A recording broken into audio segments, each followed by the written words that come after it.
Hey y'all, Kendall Antonelli here of Antonelli's Cheese, talking about our Cheese of the Month Club for August. So, if you remember, or if you've been with us, we did France and Italy, and now we're to Spain. And so, we're wrapping up our summer journeys as we all get back home and get in our back to school. So, this is the last hurrah, if you will. Um, what is Spain known for? It's this Mediterranean climate. It's rocky, it's arid. I know all that because when I first opened a cheese shop and had not been to Spain 15 years ago, I was telling somebody about the lush green pastures, and they said, "You've never been there, have you?" And then, anyway, you learn quickly on the job. So, yes, what is this suited for? It's great for grapes, actually. Spain is known for grapes. It's known for this very special Marcona almonds and a different type of almond some of our deluxe members will get to try. It's also known for the Iberian hogs, the Iberico pigs who eat acorns, and olives. A lot of people don't think of Spain for main olive oil production and olives, but it does come from Spain. So this is also conducive to a lot of cow and sheep milk cheeses because more rolling pastures and grass is better suited to cows. But then when we have more rocky, arid, craggy terroir or land, that's better suited to sheep and goats. So we've got a great diversity today of 4 different cheeses. We hope that this is a mixture of some delights you've never heard of that'll be your new favorite cheeses, as well as a standout classic cheese, but we'll tell you why it's a little bit special. And when I say we, I mean me and all my multiple personalities as I get ready to head back into the school year with my kids. So I brought a cheat sheet for me today, just to keep me on target. So let's see. The only other thing I'd mention about Spanish cheeses is it really mimics New World cheeses here in the United States as well, where there used to be a strong tradition of farmhouse, smaller production. Then industrialization, everything kind of went bigger and they lost a special identity of cheeses. And now, post Spanish Civil War, and then even more recent times, there have been efforts to create more of a Spanish cheese identity, more farmhouse cheeses. But that means we're getting some classic styles as well as some very unique, innovative cheeses that aren't as bound by tradition. Let's get to it. So, your first cheese today that I would taste in this order, but you do you, is our goat's milk cheese. And that's this gorgeous baby here called Leonora al Fuego. So, there is a Leonora, and then this is the Leonora al Fuego. And I just wanted to point out this is a bloomy rind cheese. You can tell because it has this beautiful white rind similar to a camembert. And then underneath it, the rind, before it develops the rind, it's patted or dusted in a pimenton, which is a paprika, and it's traditional spice that's used in a lot of Spanish cooking. And it just adds both an earthiness to it and a sweetness to it. So it's not supposed to give it a super spicy kick. And in fact, when you eat this cheese, the spicier flavors from the mold on the outside that creates this little tickle in your throat, but you are getting that smoky sweetness, earthiness from the pimenton. So it's dusted in the pimenton. The mold is allowed to inoculate or grow all around it. And what that mold is doing is breaking down those proteins inside the cheese and making it creamier. So all of our batches are going to be different. You can tell this unique shape. It comes from a log or a brick. This cheese is shaped like a brick. And so you've each received a slab of it. And it could have been from a few different versions. So if this cheese was younger, there would be no cream line in it because the mold hasn't broken down those proteins. And if it's aged out longer, it's going to be more assertive and more aggressive in flavor, but you're going to have a bigger cream line. So how should you eat it? I would cut into it first and try the very inner chalky paste. It's just lemony and bright and acidic and a little bit toothsome. And so you're going to chew on it. It's a little bit dense. I would drink it or enjoy it with any sort of sparkling water. Just taking a little break there for you. Cava, traditional from Spain. It's like Spain's champagne, except it's a sparkling wine from Spain is cava. So anything with bubbles to get those fats right up off of your palate. So try just the inner paste first, then try a little bite of right under the rind with it. And this is where you're going to get much more vegetal note. It's a little funkier, a little bit more assertive. I'm going to eat it with you. And the salt really comes through there. And then the pimenton. Oh my gosh, it's just like if pimenton were a cream. That's really coming forward on my palate now. So much more complex. It was really fun to taste. And then get a bite with the rind. Why do it that way? You're getting 3 different cheeses in one. The inside is the most delicate flavor and outside is the most aggressive. And then you can choose your own adventure and determine if you like it or not. On this cheese, I really prefer not to eat the rind, even though it's completely edible and safe. It's just that it's more aggressive. And I love the way that the flavor from the rind is infused inside without overpowering it. Yeah, this comes to us from Oscar Fernando Marcos Gonzalez. I wanted to make sure I got that name right.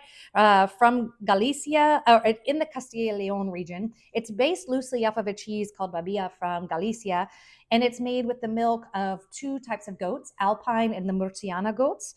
And I would really pair this, if you want to pair it with anything, it's doing so much on its own, but if you pair it with the honey, you're getting sort of that hot honey flavor, that both sweetness from the honey and the tanginess from the goat's milk cheese, and it just makes a fun combination.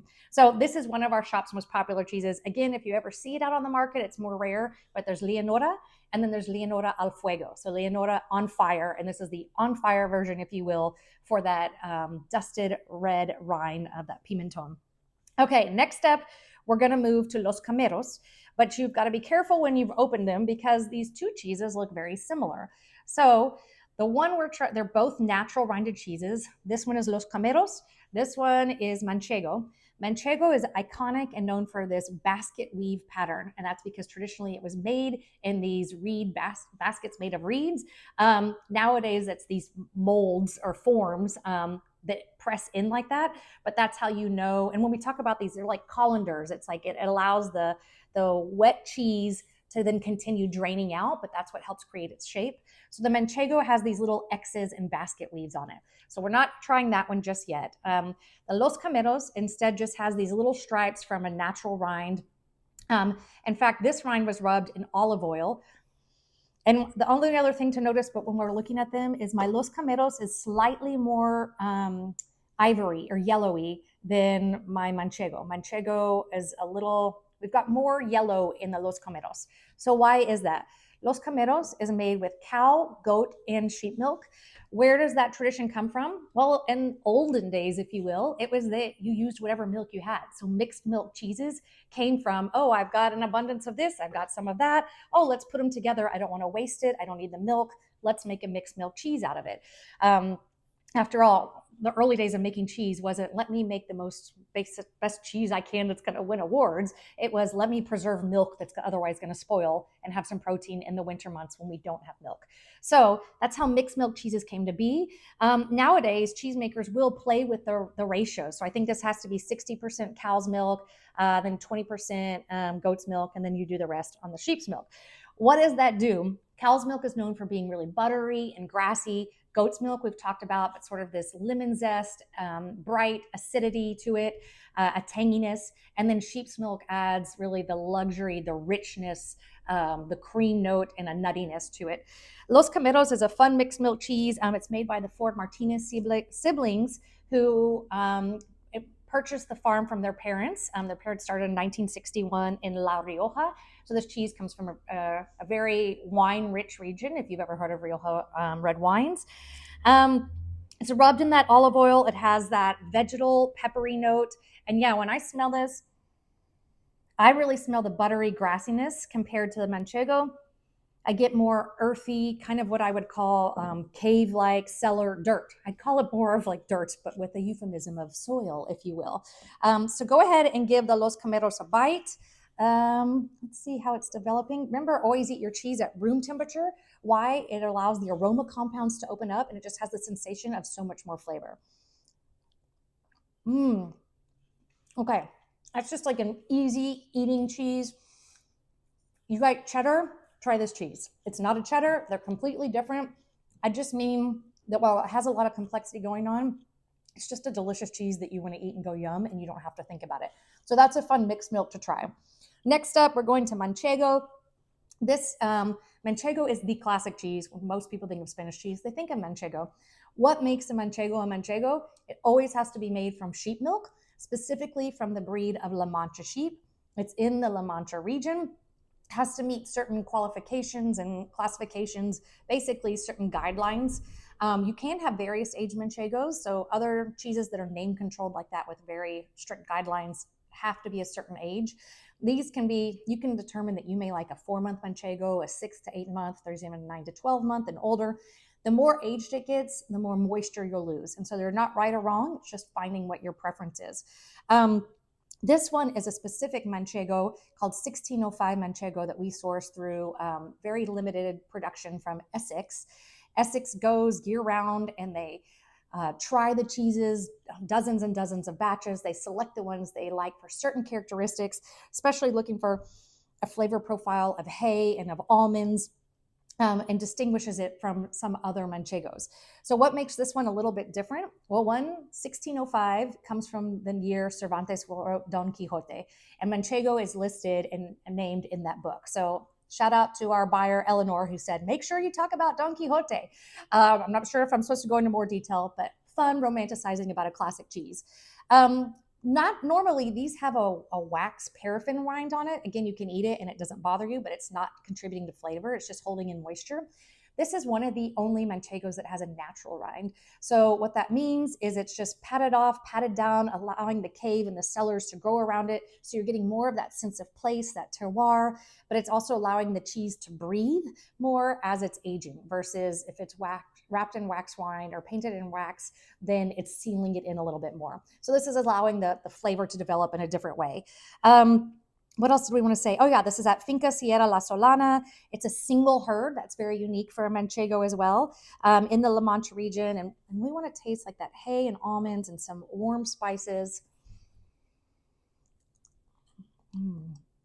It's amazing to do these side by side.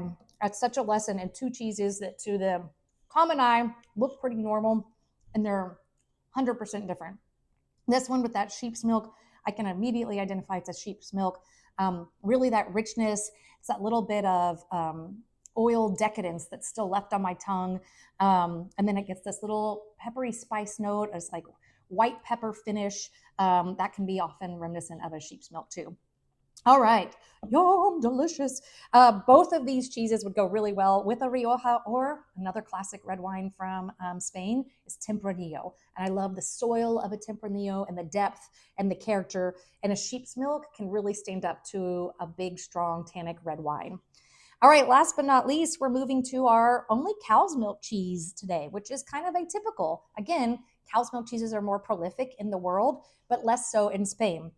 This is a blue cheese called La Peral. We're going to northern Spain and Asturias, also known for cider. So this is a great one for cider, if you will. What I love about this cheese is it's really fudgy. It's not piquant. It's not super spicy. It doesn't slap you in the face or punch you in the throat when you eat it. Instead, I get a rich custard from it. I had it right before we tried a little buttermilk. What else? Oh, and olives. It's really, a lot of people say it has a flavor of olives. You can absolutely eat this natural rind. In fact, I had this for lunch while the team was cutting it for you. So try a bite without the rind and then try a bite with the rind again. And that's where you're just going to get more of that soil flavor on there. This is aged in caves, but people use that term loosely. They are stone cellars meant and built to mimic caves. This is a single producer. What else about it? Oh, it's the Lopez Alvarez family. And let's give it a go. So to me, even if you don't like blue cheese, my goal is not to say, oh, you don't like blue cheese, try this. I don't want you to hate a cheese. I want you to love it. So I'd say give it a bite. It is so creamy. It's more cooling. Really, you're just getting the salty and fudginess of it. And a lot of blue cheeses can be aggressively salty, and this one is really well balanced to me. So this is our little taste of Spain. Thanks for eating it with me and allowing me to eat it. If you did our deluxe, we have Valencia almonds. They look like Marcona almonds from Valencia, but these are actually a different almond. They're longer and a little bit thicker. And these are marinated in rosemary. So that's going to be a really fun complement to our cheeses. And the last but not least, a salchichon, or a sausage salami made from these Iberican, now I'm speaking Spanglish, if you will, Iberian hogs. They are a special breed of hog that's a black hog, a black-footed hog, known for their rich, decadent meat because they graze on acorns. So where does that leave us? I hope you enjoy our taste of Spain. If you've been with us all summer, I hope you loved our European journey in Italy, France, and Spain. Tariffs are coming and looming.